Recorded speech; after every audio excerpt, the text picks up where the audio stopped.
My wife cheated on me with our horrible neighbor while I was paralyzed, but a life-changing surgery gave me a second chance to rebuild my life. My name is Ethan John. In the last year or two, my life has been a roller coaster of unbelievable lows and surprising highs.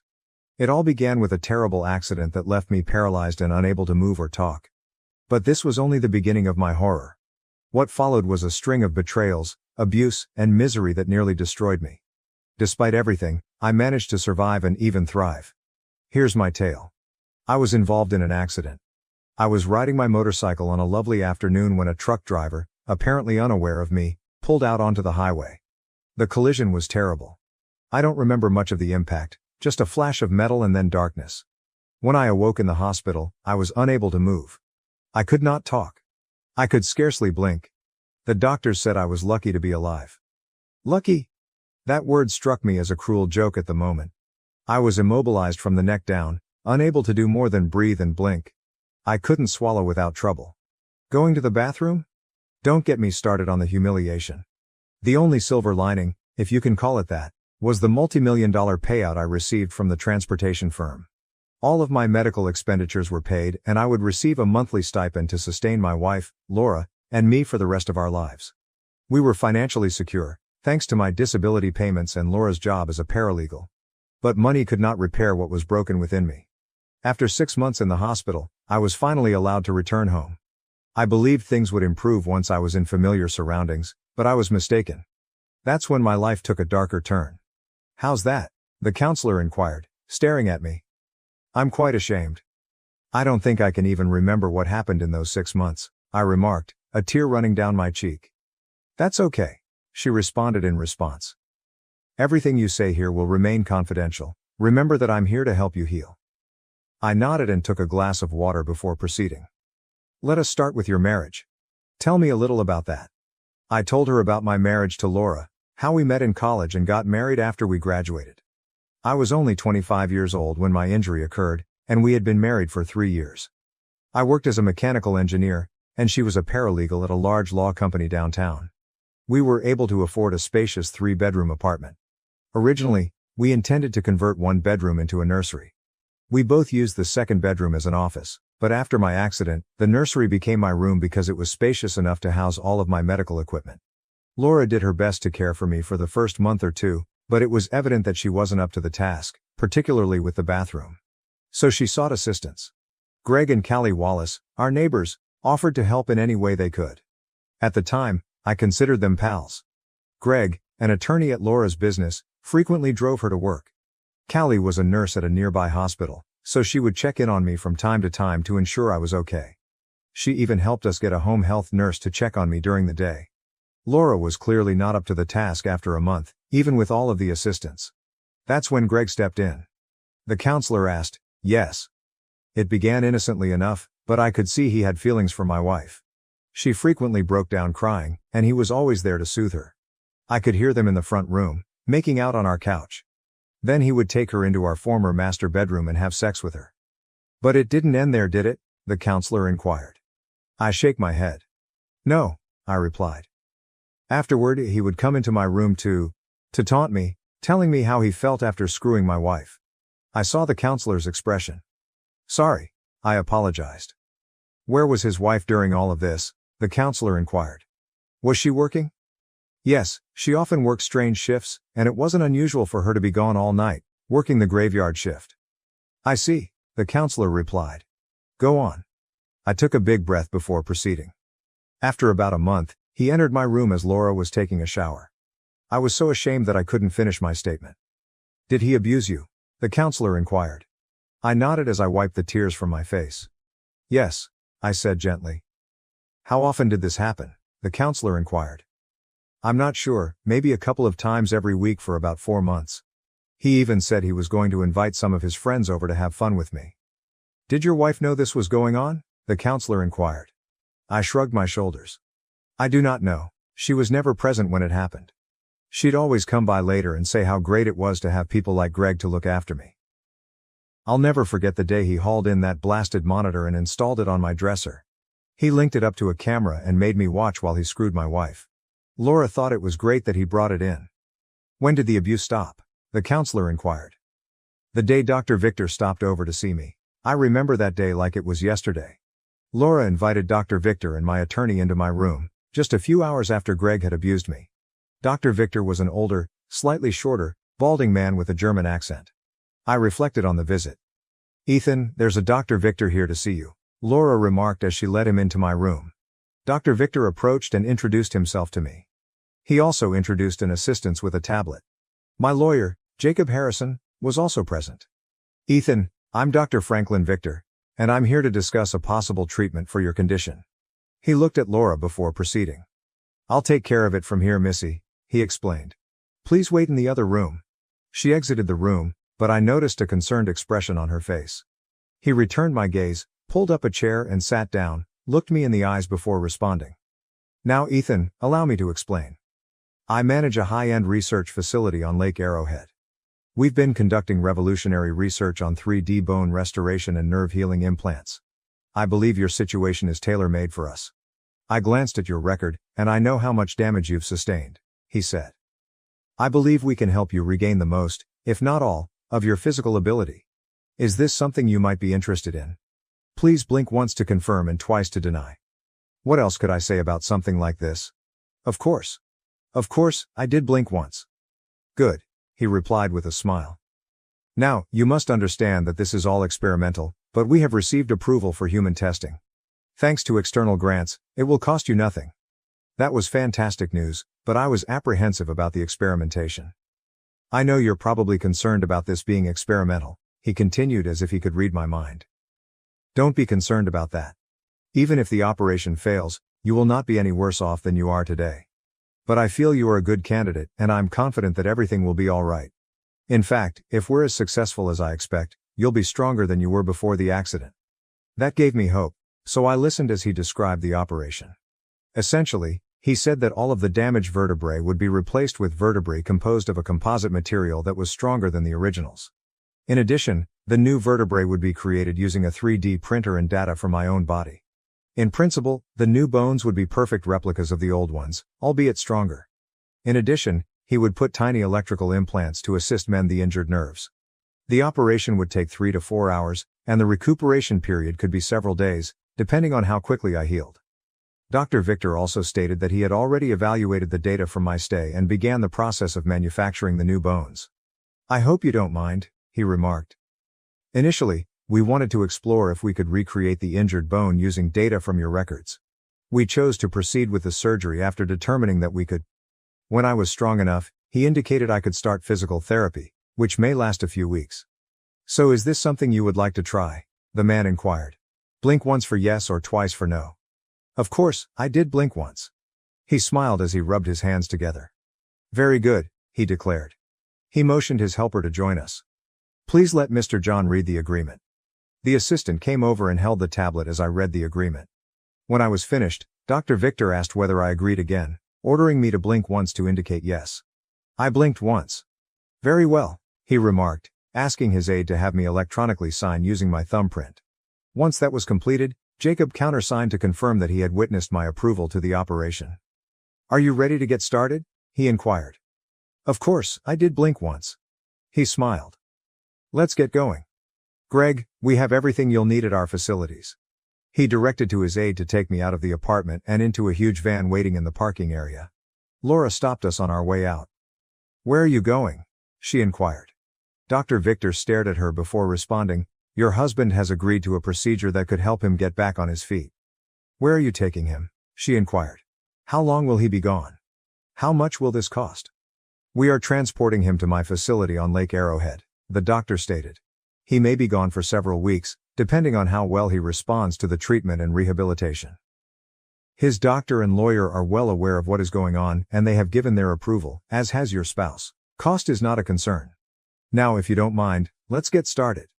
"Wait, I haven't seen any agreement and I don't even know what's going to happen." "He doesn't need your approval, Mrs. John," Jacob said. "He is crippled, not incompetent. Everything was explained to him, and he gave his permission. You want your husband to get healthy, right?" "Yes, of course I do," she replied.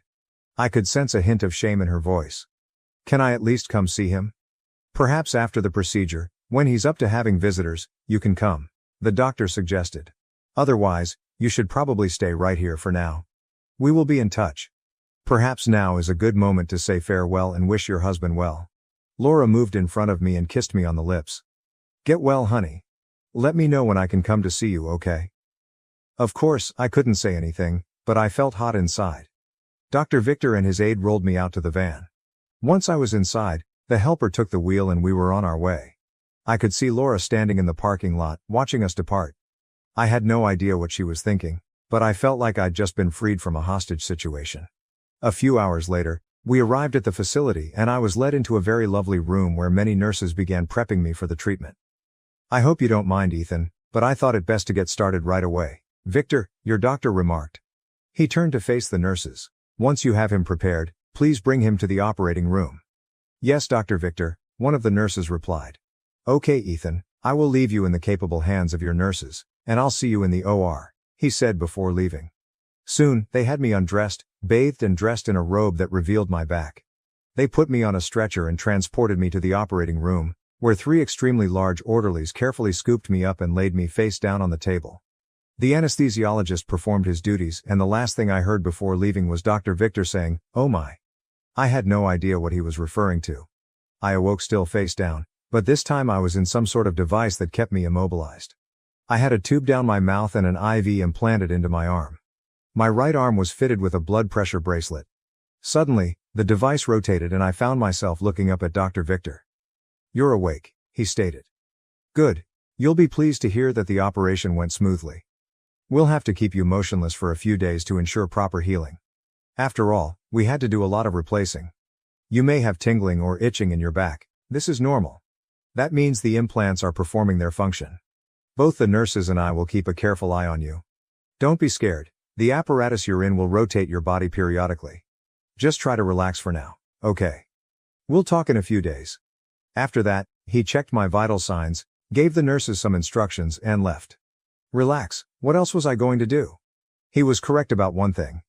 I did feel a tingling feeling in the middle of my back, which irritated me to no end. I also felt itchy and wanted to scratch, but I couldn't. As unpleasant as it was refreshing to feel something for the first time in almost a year. That night, 2 nurses came in to wash me down. I could feel them washing my legs, buttocks, and back. I was more than startled, I was shocked. I could really feel what they were doing. They rolled over the bed and started washing me from the front. That's when I caught a good look at them. They were both very young and gorgeous. One had shoulder-length blonde hair, while the other was brunette. As they bathed me, I felt something different. Something I hadn't felt in a long time. I couldn't move my head, but I noticed a smile on their faces as they observed me. The blonde gazed at me. Well, I'm no doctor, but it looks like something is working down here, she added with a smile. They giggled slightly but continued to do their work. They finished what they were doing and departed the room, but not before offering me some encouragement. I ended up being in the device for 4 days. The days were pretty much the same. Every morning, I had x-rays done, and nurses would massage my arms and legs. Later in the day, I received a thorough sponge bath. As the days passed, I became more aware of what was happening to me. On the 4th day, Dr. Victor came into my room and examined me attentively. He sat down next to me, pulled out a pin, and immediately inserted it in my calf. I felt something and made a noise. I couldn't say anything because I still had a tube in my throat. He stared at me. Did you feel that? He inquired. I blinked once and attempted to nod my head, but I couldn't because it was still strapped down. He smiled. Very good. He asked me to try moving my toes. I was surprised to learn that I could. Then he instructed me to move my fingers, and I did. Outstanding, he said. He checked my x-rays thoroughly and summoned some nurses. I think it's time we got Mr. John out of this contraption. They took the tube out of my throat, removed my catheter, reconnected all of the tubes, and released me from the device. Then they carried me to a gurney and took me to my room, where they put me in a bed. Dr. Victor spoke with the nurses before sitting down next to me. I can't tell you how pleased I am with your results, he told me. We will need to start your physical therapy right away, and we will begin with some exercises you may do in your bed. I don't want to put too much pressure on your back right now. He inserted a cup with a straw into my mouth. Take a drink. I did, and it felt great going down my throat. Try to say something, he advised when I finished swallowing. Wow, I muttered. He laughed and nodded his head. That will do, he said. How do you feel? Like a new man, I replied, my voice still feeble. I could feel my eyes beginning to water. This was the first time I'd been able to do or say anything since my accident. He grabbed a tissue and wiped my eyes. I understand this is an extremely emotional moment for you, Ethan. For now, I want you to relax. Don't overdo it. Your back still has to heal, but the implants appear to be operating properly. I'm concerned that you've lost some muscle mass since the accident, so we'll set you up with a diet and exercise plan to assist you regain muscle function. Now I'd like to present you to the staff members who will be looking after you. He waved his hand and several young women entered the room. I'm Emily, your nutritionist. Now will be your physical therapist, he explained, indicating to a short-haired muscular blonde who nodded once. Rachel will be your day nurse, he announced, pointing to a tiny woman with short brown hair. And this is Megan, your night nurse, he explained, gesturing to a taller, red-haired woman. Her eyes twinkled as she smiled at me. Nice to meet you, I said. Now, if there is anything you need, please feel free to let us know, the doctor remarked. We all live here at the facility, so we're available 24 hours a day. He motioned for the women to leave the room briefly before returning to me. Ethan, I need to talk to you about something. This is a difficult subject, so please let me know if you feel uncomfortable. I'm curious, I stated. I detected a good degree of rectal damage when we began the surgery on you. I also collected samples of what I found in that region. I'm not here to condemn, but I was wondering. No, I murmured, feeling ashamed. I see, he replied. So you were abused? Tears started to pour down my cheeks. Yes, I was able to get out. He cleaned my face before speaking. You are aware that I have an obligation to disclose this to the authorities. In this state, abusing a disabled person is a felony, as well as a hate crime. I collected samples of what I discovered, and the lab is conducting an analysis that includes DNA. Do you know who did this to you? Yes, I said gently. Was your wife involved? He inquired. I do not know. She was never present when he did it. I see, he replied. Are you willing to name the person who did this to you? I nodded my head. Yes, I informed him. Good, I will call the authorities once we have completed the analysis. In the interim, I'll connect you with a counselor. Thanks. You are welcome. Now, shall we focus on getting you back on your feet? They fitted a contraption to the head of my enormous bed that allowed me to lift weights while lying down, but Dr. Victor didn't want me to use it right away. For the first week, they simply had me do hand exercises and brought in a machine to perform leg workouts. Na proved to be quite the therapist. As she yelled for cadence, I pushed with one foot and then the other. I spy drivey, she retorted in German, and I strained to keep up. I couldn't help but notice her accent was much stronger than Dr. Victor's. She would have made an excellent drill coach, I thought, as she urged me to move faster. Gut, she exclaimed. We'll feed you some protein to get your muscles back in condition. Every Fräulein in town will be after you, and probably a frustrated Hausfrau or two, she said with a wicked giggle. This gets us to the present. She set down her pen and looked at the counselor, who had carefully listened to my narrative. Ethan, the next few weeks will be very challenging for you. Frankly, I'm not sure which will be more difficult, the physical or mental recuperation. I'm delighted you feel comfortable talking to me about this, and I hope you take action against the people who harmed you. They breached the law and must be dealt with. I want you to know that I'm here for you, and you may contact me at any time. Okay? Okay, thanks. With that, the session was over, and I was taken back to my room. A few of the days later, Dr. Victor entered my room, leading a couple of men in dark suits. I realized Jacob was with them. After chasing the nurses out of my room, the doctor sat down beside me. Ethan, these men are here to talk about your circumstances at home. I also called your lawyer. I hope you do not mind. Not at all, I replied. Jacob appeared stunned when he heard me say, You're looking much better, Ethan, he murmured, standing over me. I grinned as I reached out to shake his hand. Surprised, he agreed and shook my hand. Thank you, I am feeling a lot better. I can now eat on my own. He is doing quite well, Dr. Victor added. If all goes well, he'll be even stronger than he was before the accident. That's good to hear, Jacob responded. Ethan, this is Agent Cole and Agent Davis from the State Police. They're come to take your statement. Are you ready to speak with them? Absolutely. The three guys took up chairs, and Agent Cole produced a recorder. Mr. John, I hope you don't mind if we record this interview, he said. Not at all, I replied. They spent the next hour taking notes and asking questions as I described the past 4 months of abuse at the hands of someone I believed was a friend. This was the third time I had to admit what had happened to me, and it was equally humiliating and agonizing. "And you say this Mr. Wallace is the man who assaulted you repeatedly?" Agent Cole inquired. "Yes," I answered. "I have the sample I took from Mr. John, along with the analysis," Dr. Victor stated. "There was considerable rectal injury that needed to be addressed. That's all in my report." Agent Cole stated, "We'll need to take that into evidence." Dr. Victor nodded his head. "Tell me, Mr. John," Agent Cole asked, glancing back at me, "is this the same Greg Wallace who works at McMaster and Williams law firm?" "Yes, it is," I answered. "And your wife works at this firm as well?" "Yes, she does," I informed him. "And you allege that the two of them have been engaged in an affair during this time?" he inquired. "That's correct," I replied. "Was she ever present when the assaults took place?" Agent Cole inquired. I shake my head. "She was at the apartment, but we never shared a room, as far as I recall. Indeed, she appeared to believe that he was assisting me in some way." "I see," the agent replied. "Nevertheless, we'll have to bring her in as an accessory. Even if she wasn't physically in the same room, it's hard to believe she didn't notice anything was wrong."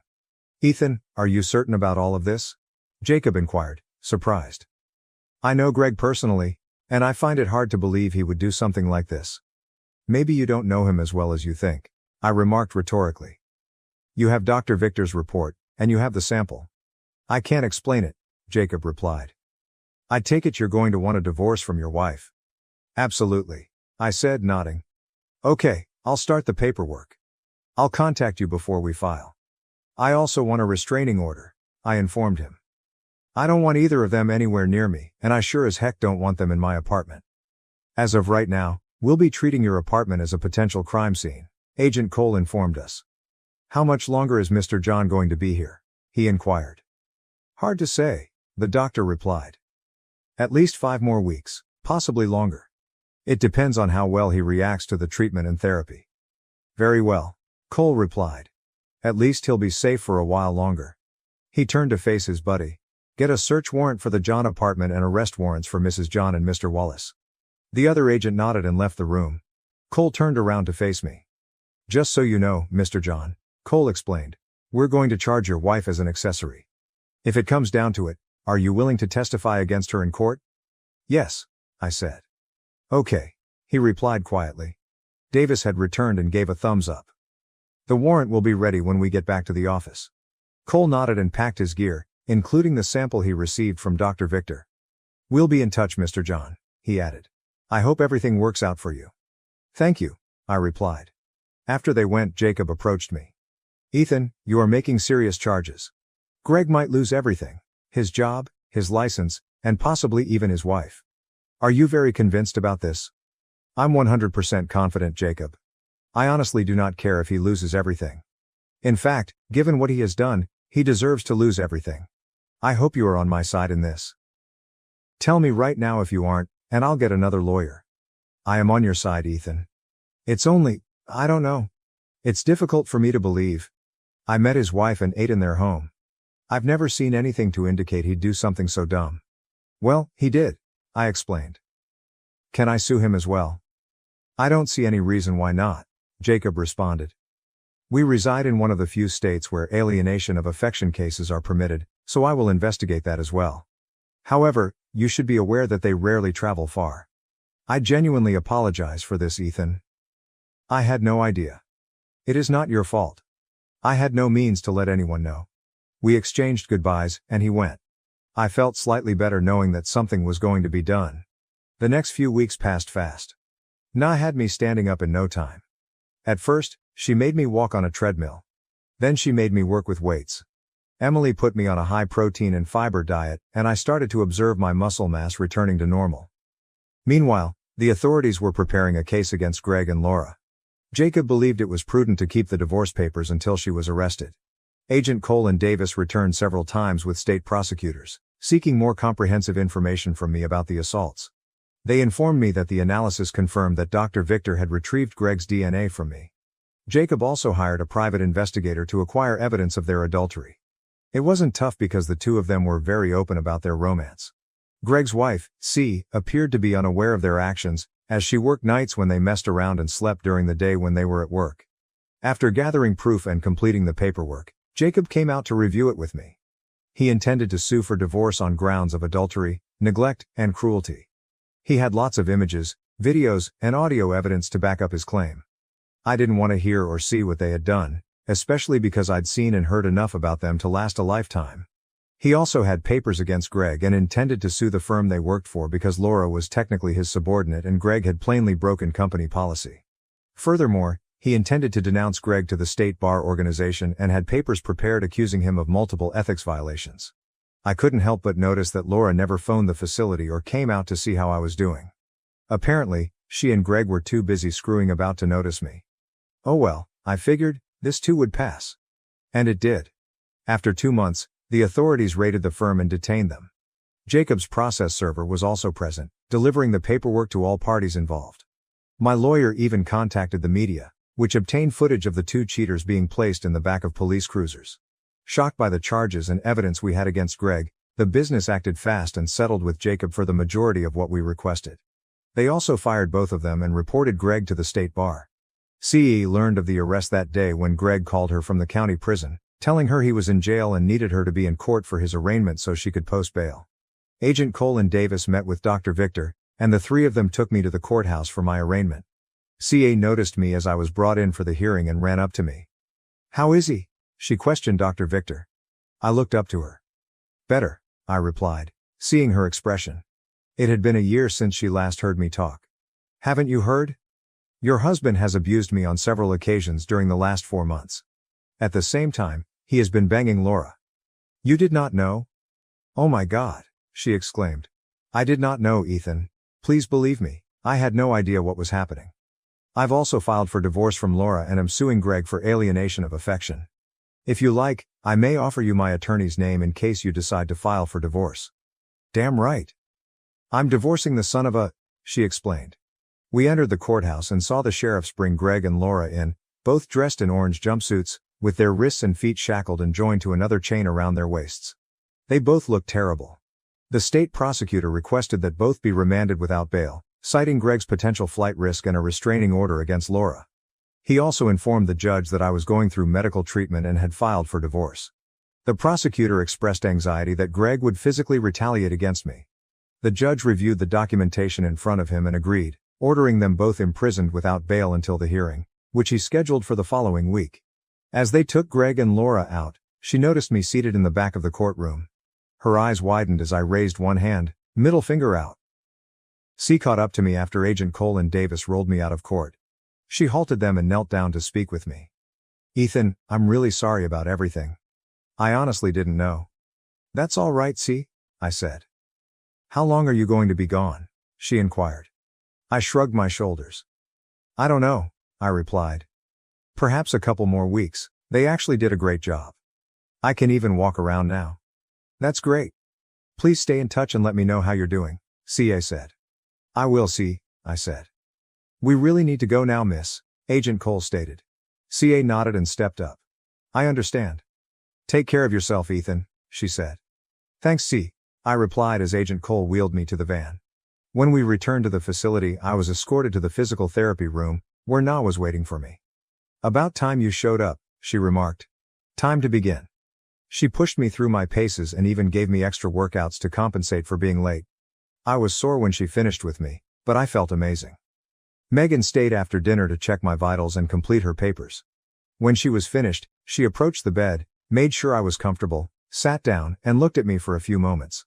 Something appeared to be bothering her. "Is everything okay?" I remarked. "You seem to be thinking about something." "I was just wondering about something," she explained. "What?"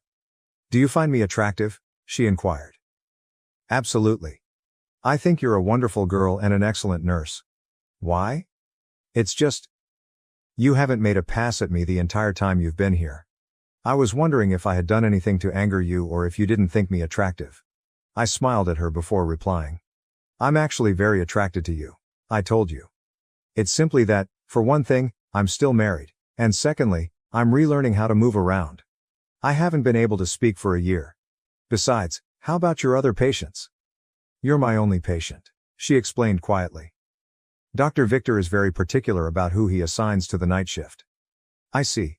So, in addition to being a medical genius and a miracle worker, Dr. Victor is also a matchmaker. She laughed at that. It has happened before, she added.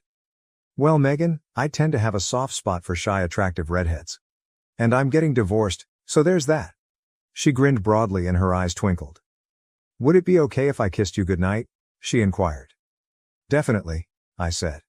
She leaned in and softly kissed me. After a second, the delicate kiss evolved into something more sensual, with our tongues battling in one another's lips. When she broke the kiss, I felt something. I am here for you all night, every night. If you ever need anything, call me, okay? I know you're not ready to make love, but I'd love to just spend time with you, Megan murmured quietly.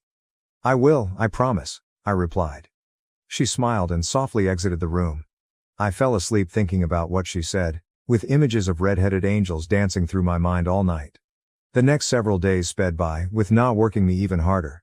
I discovered that I could walk many miles on the treadmill, and my muscles had improved to the point where I could bench press more weight than ever before. The daily x-rays revealed that my replacement vertebrae were performing even better than Dr. Victor had projected, with the implants repairing nearly all of the damaged nerves. Megan kept me company most evenings by lying on the bed with me and watching television, or simply talking. We would frequently share a bowl of popcorn while watching a movie and snuggle up together, the bowl on our laps. We always finished the evening with a goodnight kiss. I began to feel like a high school boy on a date with the most attractive girl in school. On top of that, I was falling hard for her. By the time Agent Cole and Davis arrived to pick me up for the main portion of Laura and Greg's trial, I no longer required the wheelchair, but Dr. Victor insisted that I use it nevertheless to ensure that I did not injure myself. He accompanied me as well, not only as a witness to my injuries, but also to ensure that I returned home safely. I sat in my chair directly behind the prosecutor, with Dr. Victor beside me. Laura and Greg entered the room and sat down next to their defense counsel. They looked over at me before whispering to their attorney. CA sat behind them, but she didn't seem happy. The jury, which had been chosen the day before, was seated, and the judge entered with the bailiff, issuing the order for everyone to stand. Using the rail in front of me for support, I rose up and noted Greg and Laura's shocked expressions. When the judge entered, he gave the order to sit and we all sat down. Dr. Victor calmly inquired if I was all right, and I nodded yes. The judge began the hearings by reading the lengthy list of allegations, noting that Greg and Laura had both pleaded not guilty. After both sides had finished their opening comments, the court went to the prosecution attorney, who called me as his first witness. Dr. Victor walked beside me to ensure I didn't collapse and then returned to his seat. Greg and Laura exchanged stunned looks as I sat in the witness chair. They were even more surprised when I talked after the bailiff had sworn me in to tell the truth. The prosecutor got up and walked up to me. He started by complimenting me on my improvement, then asked questions about my accident and the year I spent as a quadriplegic. I realized what he was doing. By asking these questions, he was informing the jury about my physical state before I was treated at Dr. Victor's facility. The majority of the inquiries at this point were on my home life. How Laura tried but was unable to care for me, and how she was able to arrange for home health care experts to care for me during the day. And during any of this time, did your wife ever attempt to see to your emotional needs? The prosecuting attorney questioned. No, sir, I said. Did she ever attempt to please you in any way? He asked her. No, she did not, I replied. Had she tried, would she have been successful? Wondered the man. I shake my head. No, I had no feeling from the neck down. I see, he replied. Did she ever hug you or kiss you or spend time with you, maybe reading a book or watching television? I considered my response carefully, but I couldn't recall her doing anything similar. She sometimes gave me a peck on the cheek, but that was about it, I replied. Did she participate in your care? He inquired. Did she feed you, help bathe you, perhaps help you in the bathroom? She tried at first, but she simply wasn't up to it. When did Mr. Wallace come into the picture? Almost from the beginning, I said. Were you friends before your accident? The prosecutor inquired. Yes, we were. They lived next door to us and we had spent time together before to my injury. I see. So you weren't surprised to see him in your apartment? No, I thought we were friendly. They frequently came over, and we would occasionally enjoy a beverage or dinner. You say he and your wife engaged in inappropriate activity in your apartment, the prosecution continued. When did that start? I'm not sure exactly. They could have been doing it while I was in the hospital, but I'm not sure, I have no confirmation of that. He frequently let her cry on his shoulder while they were both present. I believe it was approximately a month after I returned home from the hospital that I first heard them. Heard them? The prosecutor inquired. Yes. I could hear them kissing and moaning like they were making out. Laura wiped her eyes as I recounted what I had heard. Then I heard them in what used to be our bed, being intimate. What happened then? The prosecutor inquired. He would enter my room and harass me when she was showering. One day, he brought in a monitor in a box and said that it was so I could see a real man with my wife. Laura and the jurors let out a collective gasp. Your Honor, the prosecutor remarked as the bailiff brought out a trolley containing a large monitor and a black box into the courtroom. This is the monitor and box Mr. John is talking about. The box is a digital video recorder. The system also includes 2 video cameras, one in Mr. John's master bedroom and the other in his lodging room. We copied several hours of video footage captured by the device. The prosecutor turned back to face me. Is it your testimony that Mr. Wallace used this so you could watch him being intimate with your wife? He was asking. Yes, I said gently. Laura looked at Greg, astonished. You liar, she exclaimed. The judge hammered the gavel. Order in the court, he declared. Laura calmed down, and the prosecutor resumed. Did you know that Mr. Wallace placed a camera in your room as well as the master bedroom? My friend asked me. I shake my head. This was new to me. No sir, I didn't. How did your wife react to this monitor? The prosecution inquired. She thought it was great that he got it for me. Apparently, she assumed it was so I could watch sports on TV. And was it about this time that the abuse against you began? The prosecutor inquired. Yes, it was, I answered. Please tell the court what would typically happen, the prosecution asked. After Greg and my wife had their fun, he would come into my room, turn the monitor off, then lift me up and abuse me. Is it in your testimony that he abused you? The prosecutor inquired. Yes, I said, embarrassed. Was your wife ever present when this occurred? The prosecutor inquired. Not that I'm aware of. He always appeared to finish around the time she was done showering. Afterward, Mom would come into my room and tell me how great it was to have a friend like Greg to look after me. How often did this happen? About 2 or 3 times a week, I answered. For how long? The prosecutor inquired. About 4 months. I heard members of the jury gasp, and when I looked around, I noticed several of them staring at Laura and Greg with venom in their eyes. Laura looked down at the table, while Greg sat stoically, staring straight ahead. So you estimate that this happened about 35 times overall? The prosecutor inquired. About that, yes, I replied. Were you aware that Mr. Wallace recorded his time in your room? My friend asked me. I shake my head. No, I wasn't. The prosecutor looked at the jurors. In fact, ladies and gentlemen, Mr. Wallace recorded himself abusing Mr. John 36 times on this device, he told them. He paused while the jurors took it in. With friends like that, who needs enemies? The prosecutor remarked rhetorically. The defense attorney objected, and the judge upheld his objection. That's all I have for this witness at this time, the prosecution stated. But I reserve the right to recall Mr. John to the stand. Very well, the judge replied. Your witness, Mr. Bradley, he informed the defense attorney. Brad Bradley remained at his table, looking up at me before speaking. Mr. John, I am sorry to hear of your injuries, and I do hope you get better. Thank you, I replied. Just one thing, he added. At any time, did you ever indicate to Mr. Wallace that you did not approve of his alleged actions? I was unable to. I was totally crippled at the time, and I couldn't even speak. So the answer is no then? He asked. That's because I couldn't, I explained, growing agitated. You also failed to alert anyone about what transpired, including your wife. Isn't that correct? He questioned. Now I was upset. That's because I was completely disabled and couldn't, I roared and slammed my fist on the thick wood rail in front of me. For a moment, no one said or did anything. When I drew my hand away, I noticed that I had cracked the rail. I didn't realize I'd hit it so hard. I looked at the judge before speaking. I apologize, Your Honor. I lost my temper. Don't do it again, he told me. I nodded my head. That's all I have for this witness, Bradley added. The judge told me I may leave the stand, and Dr. Victor came to accompany me back to my seat. The prosecutor then summoned Dr. Victor to the stand. He informed the court of my injuries and the extent of my incapacity. He also said that he discovered severe damage, collected samples for evidence and testing, and then did everything he could to repair the harm. He also discussed the procedure he had conducted and my progress since then. And in your professional opinion, the only way for this damage to have been done is for Mr. John to have been abused, is that right? The prosecutor inquired. Correct, Dr. Victor said. That would also explain the presence of evidence. Thank you, the prosecutor responded. He turned to face the jurors. Ladies and gentlemen, the state tested the sample. Further tests and DNA analysis have proven with 99.99% certainty that it belongs to the defendant, Greg Wallace. He turned to face the judge. That is all I have for this witness, Your Honor. Your witness, Mr. Bradley, the court stated. Thank you. Dr. Victor, you run the Arrowhead Institute of Advanced Medical Research, correct? Yes, that is correct, Dr. Victor replied. You engage in some pretty cutting-edge research there, do you not? Bradley asked. Sure, Dr. Victor replied, slipping into his native German as he occasionally did. Bradley took out a piece of paper and started reading. Each of us has different protection mechanisms that assist us deal with harsh events. Sometimes we revert to an alternate version of ourselves, which could be regarded as an alter ego. The alter ego could present itself in a variety of ways.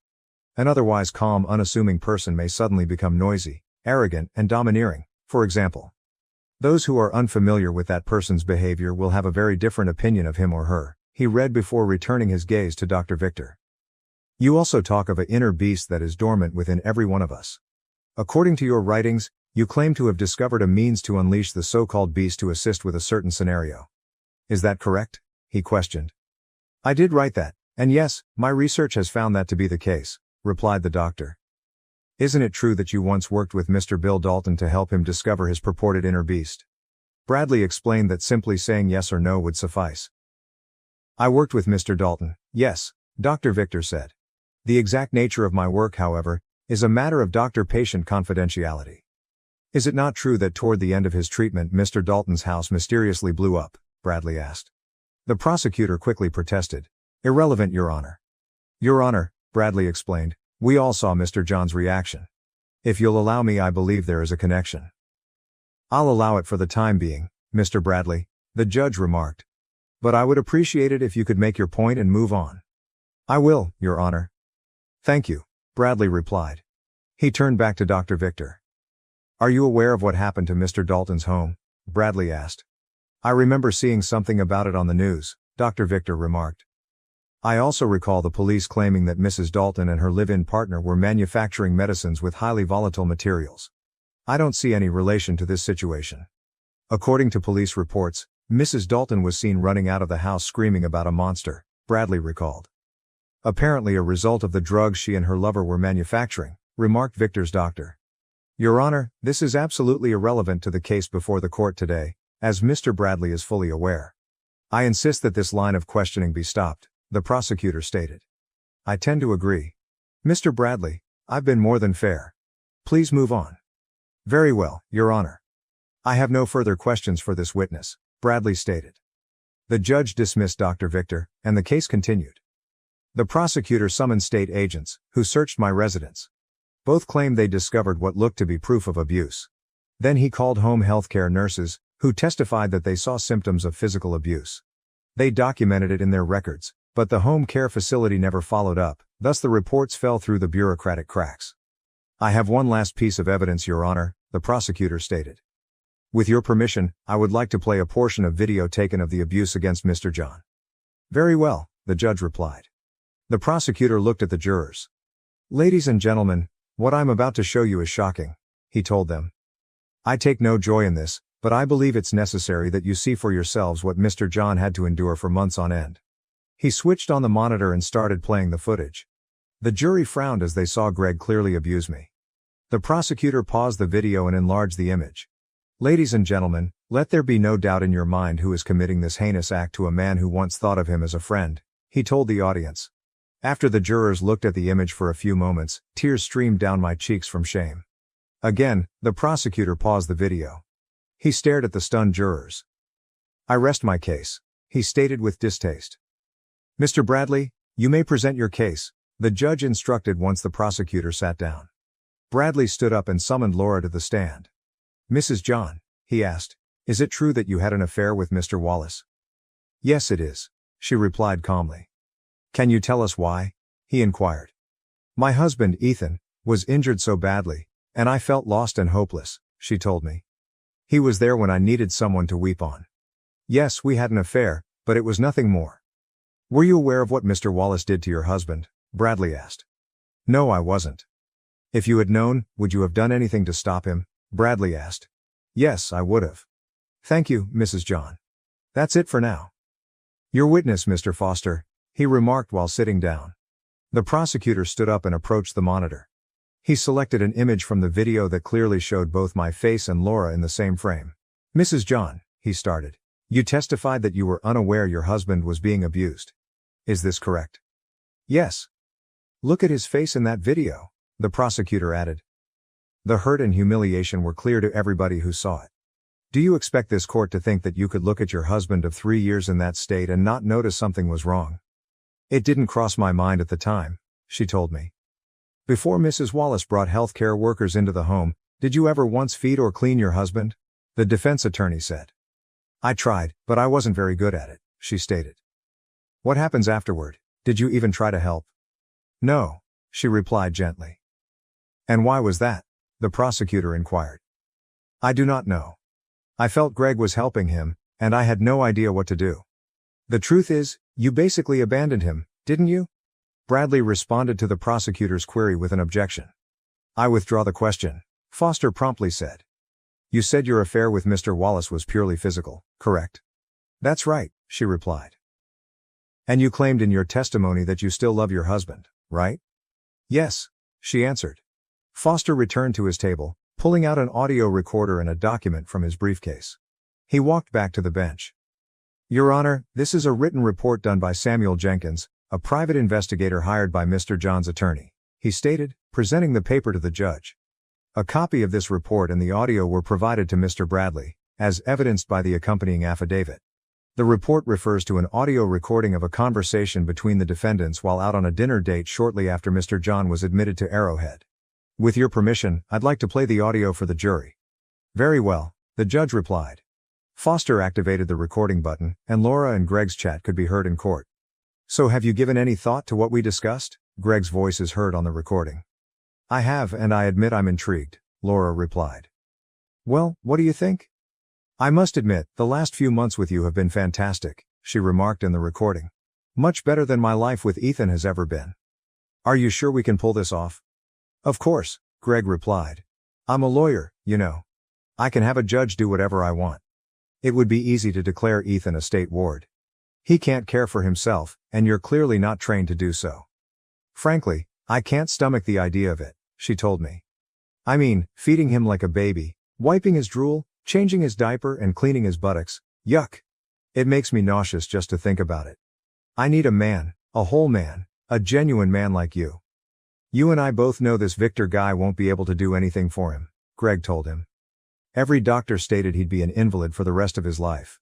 Once he is judged incompetent, we may seize his massive settlement and live like kings in Costa Rica or somewhere else. Wouldn't that be preferable to staying here and wiping the excrement off little Timmy? Yeah, it would, she answered. What about C though? Laura asked. Things haven't been great between us for a long time, Greg told me. She wants children, but I don't, and I'm tired of her continual pestering. I just want to be sure you won't go soft on me and tell me you still love him when we start dating. That will not happen. I love only you. The prosecutor paused the recording and looked at Laura. I felt like my heart had been ripped out again.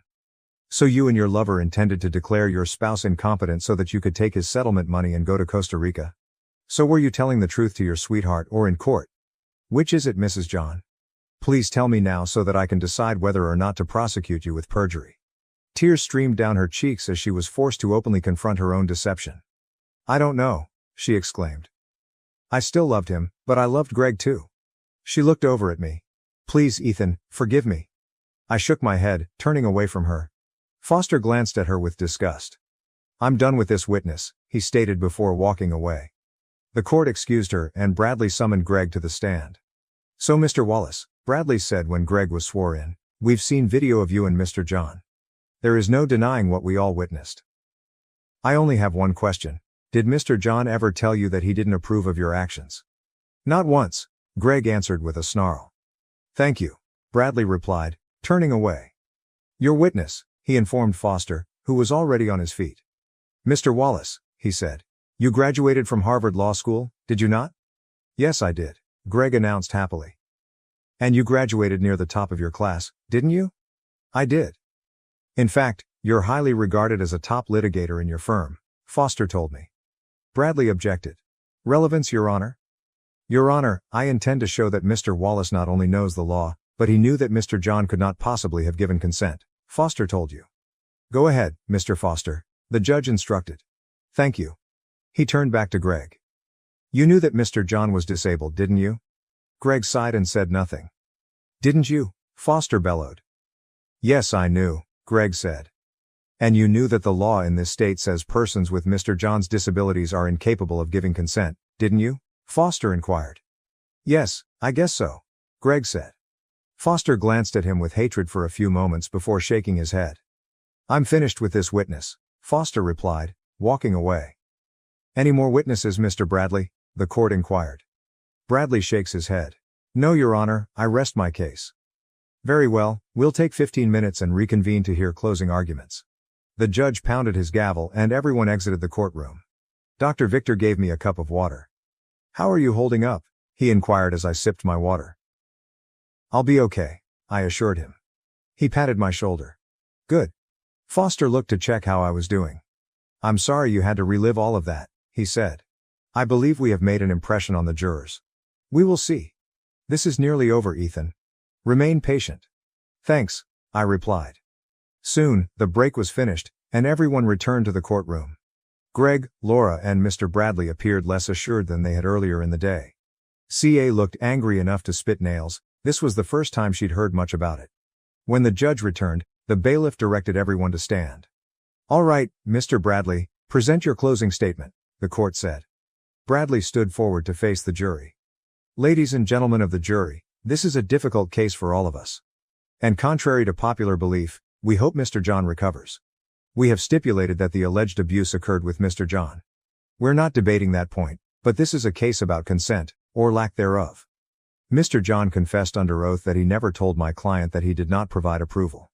Mrs. John was unaware that anything was amiss, and she had no idea the alleged abuse had occurred. As a result, you are forced to conclude that my clients are not guilty. Thank you. He took a seat. The judge moved for Foster to make his final statements. On his way, Foster turned on the monitor, which displayed the image of Greg abusing me. Ladies and gentlemen of the jury, thank you for your participation today. I realize this has been really difficult for all of you. The defense has attempted to avoid the issue by stating that Mr. John never stated that he did not consent to what was being done to him. There's only one problem: Mr. John is crippled. He could not speak or defend himself. According to the law in this state, people with disabilities like his are unable to give or deny consent. Mr. Bradley is aware of this, as is the defendant, Greg Wallace, who is a Harvard Law School graduate. They have admitted to the activities against Mr. John. You've seen the video and heard the audio. You know the defendants plan to fraudulently declare Mr. John incapable in order to grab what was rightfully his and depart the country. Wallace took Mr. John's wife with the intention of taking Mr. John's money while leaving his own wife high and dry. You have heard the defendants' plan and scheme against Mr. John. The defense has not raised any doubts about what happened. The defendant Wallace abused Mr. John 36 times, and Mrs. John did nothing to stop it. In this state, abuse and willful neglect of a disabled person is considered a hate crime. That is why I am advocating for the highest punishment permitted by law. The state has done its part. Now I ask that you do yours and give Mr. John the justice he deserves. Thank you. After Foster had taken his seat, the judge issued his orders to the jury and sent them off to deliberate. He then ordered the rest of the court to recess. Dr. Victor and I entered the corridor, where Jacob waited. I just wanted to let you know that Laura signed the divorce papers, he told me. She isn't contesting anything. I just came back from filing them. The judge will sign off on them in a day or two, and you will be free in 6 months. Free? I asked cynically. Why don't I feel free then? You've been through a lot, young man, Dr. Victor explained. Trust me, it'll get better. I hope so. And I think I know just the person who can help you feel better, the doctor added with a knowing smile. You mean Megan? I inquired. Dr. Victor grinned and nodded. Ja, he answered. She really likes you, you know. It was my turn to smile. I like her too, a lot. Good, Dr. Victor replied. Just be careful though. I don't want you to have sex for at least another 6 to 8 weeks. I don't want you to put too much strain on your back just yet, he said with a smile. By the way, I said, what's up with that rail? How did I crack that thing? I barely slapped it. Must be the supplements we've been giving you, he said with a joke. That and Na's physical therapy. Nothing to do with that inner beast stuff, I said. He laughed. No, not at all. That's an entirely separate project. Besides, I would not recommend it for you, especially with the custom-built vertebrae we've installed. We talked for a little longer, and after about an hour, Foster poked his head into the corridor. Jury's back in already? I asked. He nodded his head. That was fast. Yeah, it was, Foster replied. Hopefully that's good news for us. We went through the motions again as everyone returned to the courtroom. The bailiff directed us all to stand as the judge entered, and we all took our seats. On his signal, the judge inquired, has the jury reached a decision? We have, the jury foreman said. The bailiff received the paperwork from the foreman and delivered it to the judge. After reading it to himself, he told Laura and Greg to stand up. Bradley stood with them. How do you find the charges against defendant Greg Wallace? The judge inquired. We find the defendant Greg Wallace guilty on all charges, the foreman stated. And on the charges against defendant Laura John, how do you find? We find the defendant Laura John not guilty on the charge of accessory to abuse of a disabled person, Your Honor, and guilty on all the other charges, said the deputy district attorney. The judge nodded his head. Very well, he responded, facing the defendants. He poured his rage on them. I've seen and heard a lot in this courtroom over the years, but nothing as awful and egregious as what I observed here today. The two of you make me sick to my stomach. You have not only mocked your marriages, but also the legal profession. That is why I am handing you the maximum penalty permitted by law. Mr. Wallace, as a well-trained lawyer and court official, your actions disgust me beyond words. At the prosecutor's request, I am sentencing you to at least 450 years of hard labor. That's 12 years for each of the 36 charges of maltreatment, plus an additional 20 years for committing a hate crime. I additionally added 8 years for conspiracy to conduct fraud. Mrs. John, I disagree with the jury's not guilty finding. Personally, I don't understand how anyone with more than 2 brain cells could be unaware that your husband was being abused. Nonetheless, I shall follow the verdict. I am, however, giving you the maximum punishment for criminal negligence and conspiracy to conduct fraud, which is 15 years in jail under state rules, making you available for parole in 10 years. He raised his gavel, but Bradley spoke to the judge. Your Honor, he replied, Mrs. John has just informed me that divorce papers have been filed, and she wishes to speak with Mr. John before being taken into custody. Is that acceptable with you, Mr. John? I can give her a couple of minutes, the judge explained. Your Honor, that's fine, I said. The judge nodded and remarked, very well. He slammed his gavel, declaring the court dismissed. Laura approached me as deputies prepared to take Greg away. You look good, she replied. Thank you, I replied. I just wanted you to know that I'm sorry for everything. I honestly had no idea what he was doing to you. I would have done everything I could to stop it if I had known. I think you convinced the jury of that, I told them. I agree with the judge, however. I find it difficult to believe. You are not a foolish woman. At any rate, you'll have 15 years to consider it. Was there anything else? Yes, she responded.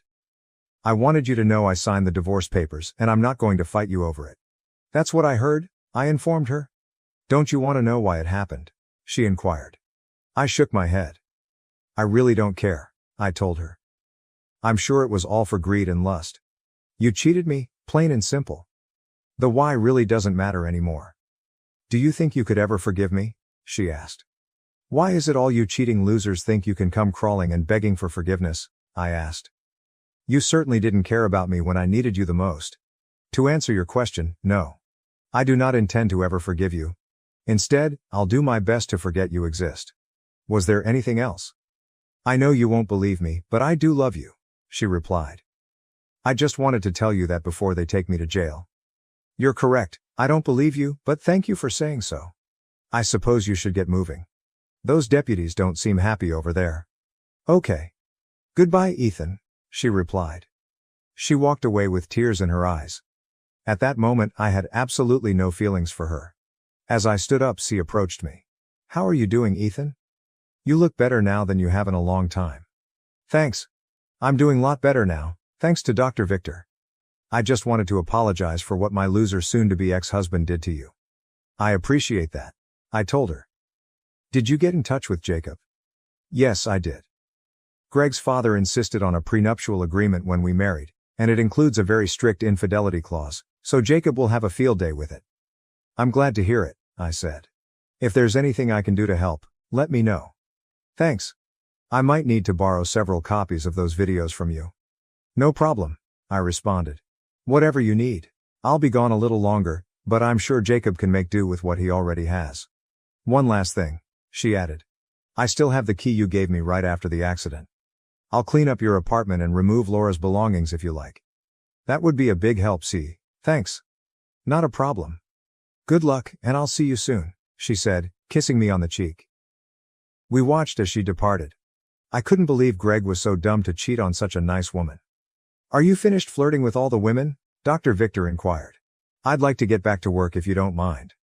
Works for me, I replied. But how are we going to get back? No problem. We'll take care of that for you, Agent Cole stated from behind. After all, we're the ones who brought you here at Dr. Victor's insistence. I sat down in the wheelchair, and Cole drove me out to the car, where we all climbed in. Actually, I was relieved to have the wheelchair. I'd been up and down much of the day and was feeling fatigued and achy. We returned to the facility, and Dr. Victor wheeled me into my room, where Megan waited for me. After supper, she helped me get ready for bed before going into the bathroom to change into her sleepwear, which was actually a long t-shirt. How are you feeling? She inquired as she slid into bed with me, wiped out. It's been a long day, I explained. She kissed me and rested her head against my shoulder. Yes, it has, she replied. I realize it has been difficult, but it had to be done. Now you can start putting all of that behind you, and I'll be here to assist you in any way I can. Before I spoke, I took a long look at her face. I said, I love you, Megan, without thinking. She smiled softly and kissed my lips. And I love you, Ethan, she added. She rested her head on my shoulder and draped an arm across my chest. I felt happier than I had been in a long time. We soon fell asleep together. They exhausted me over the next 5 weeks. In drill instructor mode, encouraged me to go farther and quicker with each session. On top of that, I was seeing the counselor twice a week to help me overcome the trauma I had experienced the previous year. Every day, they took x-rays to determine the condition of my spine. Megan stayed every night in my bed and we grew to know each other rather well. Finally, Dr. Victor said that I had recovered sufficiently to be sent home. By then, my body was in better shape than it had ever been, but doctor told me to avoid strenuous exertion for another 3 weeks. He also scheduled me to come in twice a month for the following year so they could check my back. I was eager to get home, but I also knew I'd miss Megan. On the day I was supposed to leave, I wrote her a note in which I expressed my feelings for her. I also offered her to come visit me whenever she wanted. I finished the note as Dr. Victor entered my room in a wheelchair. I stared at him, puzzled. After all, I could already walk on my own. He shrugged his shoulders. Regulations, he stated. I understand. As I sat in the wheelchair, I wished I'd never have to use one again. He pushed me to the pickup location outside and I glanced about while waiting for the Arrowhead van. Instead, I noticed a dark blue Toyota RAV4 pulling up. The driver's side door opened, revealing Megan, my red-headed angel of compassion. She came around to open the passenger door for me. Surprised, I stared at Dr. Victor. Megan has a new assignment, he announced with a smile. She'll be your live-in caretaker, that is, unless you have any objections. Absolutely not, I answered, smiling. I shook his hand. Thank you, Dr. Victor, for everything. You're welcome, he replied with a smile. I'll see you in a couple of weeks. He stared at Megan. Please take care of our boy, okay? I will, she replied with a smile. After assisting me inside, she got into the automobile. I noticed numerous luggage had been stuffed into the back of the car. So how long are you going to be assigned to me? I asked. It depends on how long you need me. How long do you think that will be? Conservative estimate. I would say at least 60 years, I responded. Is that okay with you? Darn straight it is, I replied. She kissed me on the lips before pulling away and heading home. When we went home, I marked the calendar with the day Dr. Victor indicated I could resume normal activities. As it turned out, that was the day after my divorce from Laura was finalized. CEA met and married a doctor 2 years after her divorce. I never visited Laura in prison, but I did understand that she was undergoing treatment. After 15 years, she was freed on parole and worked as a server at a truck stop cafe on the highway. Megan and I married around 6 months after my divorce was finalized, which was a good thing because she told me a few weeks after we returned from our honeymoon that we were expecting children. We had 2 more children after that and felt that was sufficient for the time being. Our love for one another remained strong, and when our youngest child departed for college, we celebrated with an around-the-world trip. Even after all these years, she remains my gorgeous red-headed angel of mercy. My vertebrae strengthened, and it appeared that I was in better shape than I had ever been. The implants also worked, and all of the nerve damage I had sustained from the accident was reversed. Dr. Victor successfully repeated the operation multiple times over the next 10 years, and the treatment is now awaiting final approval. As I reflect on my life, I can't help but think of John Milton's quote, "Every cloud has a silver lining." Yes, I went through hell for a year after that truck hit me. It was my dark cloud. But what I have today is better than any silver lining. Thank you for watching. If you haven't subscribed yet, please do so and hit the notification bell to stay updated with more shocking real-life stories happening around you.